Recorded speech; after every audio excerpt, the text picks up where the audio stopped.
अस्सलाम वालेकुम। वालेकुम सलाम। कैसे हो आप लोग? शुक्र है अल्हम्दुलिल्लाह। आप सुनाओ।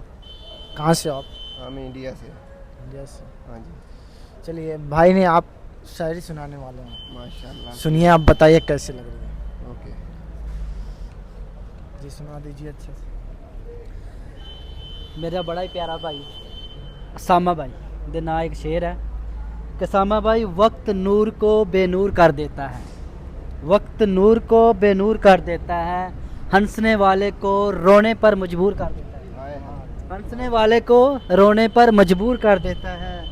कौन चाहता है कि अपनों से दूर हों, हाय हाय। कौन चाहता है कि अपने से दूर हों,